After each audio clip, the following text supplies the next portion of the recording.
Perkenalkan, nama saya Johan Salbiantoro.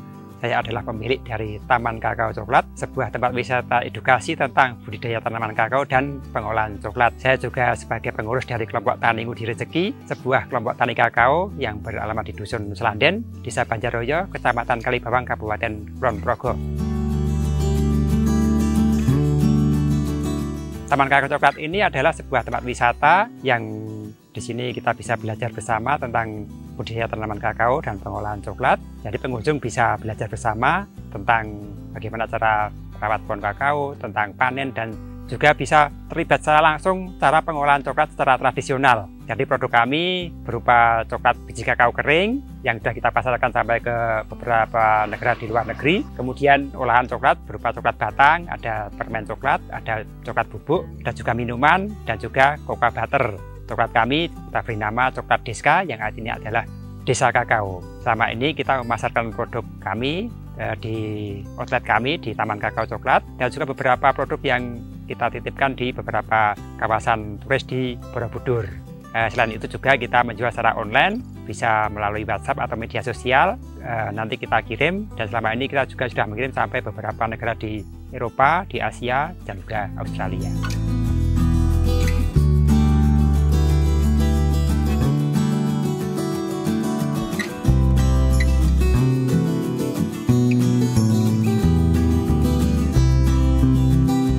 Awal mulanya masyarakat sini menanam kakao itu karena hanya ikut-ikutan tetangga. Dulu di tetangga sebelah itu ada program dari pemerintah juga penanaman pohon kakao, tapi di desa sebelah karena kakao itu pohonnya kok mudah ditanam, lalu buahnya tanpa musim, buahnya juga laku dijual. Nah, masyarakat sini kemudian ikut-ikutan menanam. Ya, sejak awal mula kita hanya menanam satu varietas saja, yaitu kakao lindak, karena itu adalah bantuan pemerintah sejak zaman dulu. Kemudian pada saat lagi dengan varietas yang sama, yaitu kakao lindak. Tidak ada perubahan. Kemudian iklim juga sama, tanah juga masih sama juga, geografis maupun cuaca kita di sini sama seperti dulu. Ya, anggota kelompok Tani Ngudi Rezeki ada 76 orang atau 76 kakak. Mereka semua menanam pohon kakao. Rata-rata luas kebun atau pekarangan mereka itu sekitar 1.000 sampai 5.000 meter per kakak. Jadi kalau di total luasnya itu satu kelompok itu ada sekitar 8 hektar luasan tanaman kakao, dengan jumlah populasi sekitar 8.000 pohon kakao. Keuntungan dari menanam kakao, yang pertama kakao itu adalah komoditas yang sangat dibutuhkan di seluruh dunia. Kemudian yang kedua, kakao itu berbuah tanpa musim. Dia akan berbuah sepanjang masa, dia akan berbuah terus tanpa mengenal musim sejak umur 2 tahun dari masa tanam pertama kali. Kemudian puncak masa produksi adalah umur 7 sampai 20 tahun. Setelah umur 20 tahun kemudian pohon kakao akan mulai menurun produksinya. Jadi keuntungan menanam pohon kakao adalah berbuah terus tanpa musim.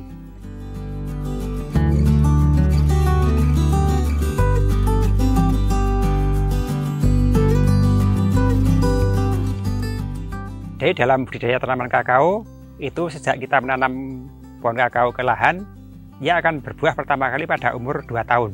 Nah, buah pertama kali itu tentu buahnya tidak banyak dan hanya kecil-kecil biasanya. Kemudian pohon kakao akan mengalami puncak masa produksi pada umur 7 sampai 20 tahun. Kemudian umur 20 tahun dan seterusnya akan mulai menurun lagi. Nah, umur 25 tahun atau 30 tahun itu pohon kakao harus ditebang dan diganti yang baru. Tentu ada beberapa hal yang harus dipersiapkan supaya tanaman kakao itu menjadi pohonnya bagus dan bisa produktif. Yang pertama adalah penyiapan lahan, harus disiapkan 3 bulan sebelum ditanam. 3 bulan sebelum tanam itu kita membuat lubang tanam dengan ukuran 60 x 60 x 60 cm dengan jarak minimal, kalau lahannya sempit ya jaraknya minimal 3 meter antar lubang. Kemudian setelah 2 bulan lubang itu dibuat, kita masukkan pupuk kandang ke dalam lubang itu dan ditutup lagi. Nah, setelah ditutup itu kemudian 1 bulan kemudian, jadi bulan yang ketiga, diperkirakan pas awal musim hujan, baru kita tanam bibit kakao yang sudah siap tanam ke dalam lubang yang sudah kita siapkan tadi. Nah, dalam menanam itu juga harus ada beberapa pohon naungan yang disiapkan agar tanaman kakao yang masih baru itu tidak terkena paparan matahari secara langsung. Nah, dalam perawatan kemudian setelah umur sekitar 5 bulan sampai 1 tahun nanti ada pemangkasan pertama atau pangkas bentuk. Kemudian setelah itu ada pemupukan juga, ada pakai pupuk kandang, pupuk kimia juga kalau ada bisa ditambahkan tapi hanya sedikit saja. Lalu perawatan selanjutnya adalah pemangkasan rutin tiap seminggu sekali, lalu ada pengendalian hama dan penyakit, lalu ada sanitasi. Setelah itu umur 2 tahun kemudian panen pertama kali, kita petik menggunakan alat-alat yang seharusnya supaya tidak dipetik sembarangan, karena memetik buah kakao dengan sembarangan biasanya akan merusak bantalan bunga dan membuat pohon itu tidak berbuah di tempat yang sama lagi. Ya, jadi kalau kita hitung-hitung biaya operasional per bulan dalam satu hamparan luasan kakao 1 hektar misalnya, itu sebenarnya tidak begitu besar biaya operasionalnya. Saya sudah mengalami selama bertahun-tahun jadi petani itu karena tenaganya ya kita lakukan sendiri, lalu pupuknya juga kita milik sendiri. Apalagi di kelompok tani kami hampir semua mempunyai ternak sehingga mereka tidak perlu beli pupuk, mereka hanya mengambil pupuk kandang dari ternak mereka sendiri. Jadi kalau dihitung-hitung itu biayanya sangat rendah sekali. Kalau dibandingkan dengan hasilnya itu jauh sekali, jadi dengan hasil yang begitu besar tapi biaya produksinya sangat rendah sekali. Dalam 1000 meter luasan lahan itu kalau pohon kakao dengan jarak 3 kali 3 meter maka akan muat 100 pohon per 1000 meter atau 1000 pohon per 1 hektarnya. Kendala di kebun atau di budidaya itu banyak sekali. Yang pertama adalah kondisi lahan yang banyak pohon besarnya, pohon liar, kemudian cuaca yang biasanya cuaca ekstrim terlalu kering, kemarau terlalu panjang, juga curah hujan terlalu tinggi yang membuat tanah menjadi tergenang, itu juga menjadi kendala dalam penanaman pohon kakao.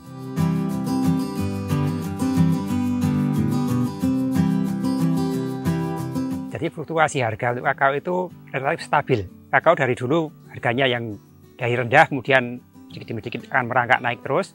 Sampai saat ini juga sudah sangat tinggi sekali. Dan meskipun ada penurunan juga cuma sedikit, jadi tidak begitu berarti dibandingkan dengan kenaikannya. Jadi kalau menurut saya harga kakao selama ini relatif stabil. Kalau dulu tahun sekitar 80-an itu masih harga 1.500 sampai 2.000 rupiah per kilogramnya. Kemudian tahun 2000-an, 2010 itu sampai sekitar 15 sampai 20.000 per kilogram. Dan saat ini harganya sampai 100.000 sampai 150.000 per kilogram biji kakao kering. Produksi kakao itu biasanya kita hitung per tahun. Dulu waktu kita dapat bantuan dari pemerintah, bibit dari pemerintah itu kita ditarget untuk bisa menghasilkan 1 kilogram biji kakao kering per pohon per tahun. Tetapi karena kita juga dilatih untuk perawat kakao dengan baik, lalu kita juga mempunyai pupuk kandang sendiri karena tiap warga mempunyai ternak masing-masing. Nah, sekarang ini produksi kita bisa mencapai antara 5-6 kg per pohon biji kakao kering per tahun. Seandainya satu desa ini aktif kembali, kemudian produksi kakao melimpah seperti 20 tahun yang lalu, kakaonya sangat banyak, kemudian pohonnya juga banyak, saya yakin desa ini menjadi jaya karena harga kakao tidak akan turun. Pangsa pasar kakao itu sangat luas sekali dan sangat kompetitif karena para pembeli kakao itu terlalu banyak. Bahkan kalau dibandingkan dengan kapasitas produksi tidak seimbang, terlalu banyak permintaan daripada produksi. Nah, jadi sampai saat ini kita tidak akan khawatir kalau kakao itu tidak akan laku, itu hampir tidak mungkin karena permintaannya terlalu banyak sedangkan produksinya masih kurang-kurang. Jadi dalam memproduksi biji kakao menjadi coklat, yang pertama adalah setelah kita panen, lalu buah kakao itu kita pecahkan, lalu kita fermentasi dalam kotak fermentasi selama 5 hari. Kemudian setelah 5 hari kita keringkan, kita jemur di bawah sinar matahari. Biasanya kita hanya mengandalkan cuaca saja, maka pengeringannya sekitar 5-12 hari tergantung cuaca saat itu. Nah, setelah biji kakao itu menjadi kering, kita ukur biasanya kadar air 7%. Baru kemudian kita proses ke selanjutnya, yaitu proses sangrai. Nah, dalam proses sangrai dan seterusnya ini kita menggunakan cara tradisional karena cara ini lebih banyak diminati oleh konsumen. Kemudian keunggulannya adalah taste atau aroma coklatnya lebih kuat. Kemudian kalau dirasakan di lidah itu coklatnya lebih gurih. Kemudian tidak ada residu gas ataupun bahan kimia yang terpapar ke dalam biji coklatnya. Nah, setelah sangrai kemudian kita pecahkan kulitnya, lalu kita pisahkan antara daging biji dan kulit cangkangnya. Baru setelah itu kita giling menggunakan penggilingan kasar. Setelah itu kita masukkan ke dalam penggilingan halus selama sekitar 30 jam. Nah, baru kita tambahkan bahan-bahan sesuai selera, ada gula, susu, creamer, dan sebagainya. Baru kemudian kita cetak dan kita kemas. Itu adalah proses pembuatan coklat dari panen buah kakao menjadi coklat yang siap konsumsi. Untuk rasa sendiri, rasa coklat yang diproduksi oleh Taman Kakao Coklat itu, karena kita ada coklat premium yang dibuat dari kakao asli, maka rasanya ada dominan pahit. Nah, jadi kalau dibandingkan dengan coklat-coklat yang merek terkenal di pasaran itu, kita rasanya lebih baik daripada produk yang ada di pasaran. Ya, jadi kalau selama ini kita menganggap coklat itu rasanya manis, itu tentu sesuatu yang keliru, karena yang manis itu adalah gula. Kita belajar bisa mengolah kakao menjadi coklat. Yang pertama, kita mendapat pelatihan dari pemerintah. Kita dilatih oleh Dinas Pertanian untuk mengolah hasil kebun sendiri menjadi produk yang bisa meningkatkan nilai jual. Lalu beberapa akademisi seperti dari universitas yang ada di Jogja, banyak sekali yang melakukan praktek di sini. Kemudian kita juga diajarkan cara mengolah biji kakao menjadi coklat. Kompetisi di pasaran antara coklat Diska dengan merek lain, tentu kita mempunyai pangsa pasar yang berbeda. Jadi tidak bisa dibandingkan secara umum karena setiap orang mempunyai kesukaan rasa sendiri-sendiri. Jadi kalau yang merek-merek terkenal itu kan karena mereka itu coklatnya manis, banyak disukai oleh anak-anak dan remaja. Kemudian coklat kami adalah coklat Diska itu dominan pahit tapi baik untuk kesehatan. Tentu saja mereka yang memberi coklat kami adalah orang-orang yang peduli akan kesehatan, biasanya orang-orang yang sudah sepuh dan beberapa orang yang peduli dengan kesehatannya sendiri.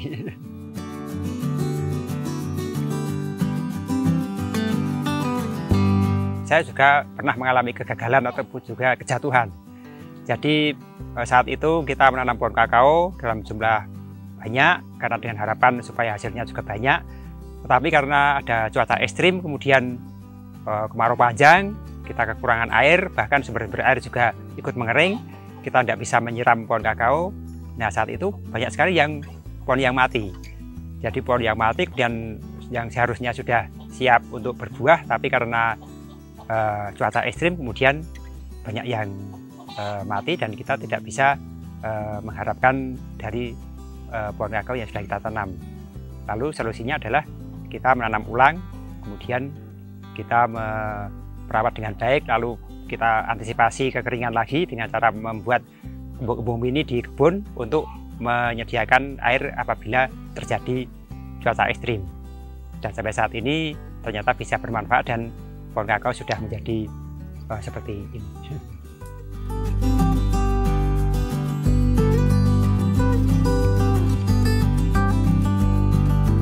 Di kelompok tani kami memang semakin tahun semakin menyusut, menurun dan peminatnya juga semakin sedikit. Itu dikarenakan yang pertama adalah karena SDM-nya semakin berkurang, petaninya semakin lanjut usia dan sudah tidak kuat lagi merawat kebunnya. Sedangkan putra-putrinya banyak menjadi pegawai dan tidak ada yang meneruskan kebun kakao mereka. Lalu yang kedua adalah penyusutan lahan, ada pecah waris, kemudian tergusur bangunan, ada jalan baru atau pelebaran jalan dan sebagainya. Itu juga mengurangi perkebunan kakao di kelompok tani kami. Sedangkan anak-anak muda yang sudah ada saat ini tidak ada yang meneruskan menjadi petani kakao. Padahal kakao ini kan komoditas yang sangat laku di pasaran, kemudian potensinya juga sangat besar, dari nilai ekonomisnya juga sangat tinggi, harganya juga naik terus. Tetapi karena di kelompok tani kami anggotanya sudah manula, sudah usia lanjut, makanya pohon kakao atau kebun kakao di kelompok tani menjadi menyusut dan banyak yang tidak terawat. Untuk menarik anak-anak muda atau memotivasi anak-anak muda agar mereka bisa ikut terjun dalam pertanian kakao, saya secara pribadi juga mengajak mereka dengan cara membuat pertanian yang milenial, yang modern. Jadi saya membuka taman wisata ini juga salah satu cara untuk menarik anak-anak muda untuk ikut terlibat di dalam perkebunan kakao yang ada di sekitar Taman Kakao Coklat. Jadi selama ini saya sudah membentuk kelompok yang baru, namanya kelompok wanita tani, yang saya ambil dari putri dari Bapak Ibu petani yang sudah sepuh. Kemudian kita kumpulkan, kita beri wadah dalam organisasi namanya Kelompok Wanita Tani Sundul Langit. Nah, dari kelompok wanita tani ini kita juga sudah bisa meneruskan beberapa program yang ada di kelompok tani. Salah satunya adalah di bidang pengolahan coklat. sampai ke pemasaran dan juga media sosial. Coklat Deska ini mempunyai beberapa unggulan, diantaranya adalah coklat premium yang baik untuk kesehatan, tidak merusak gigi dan juga tidak bikin kegemukan.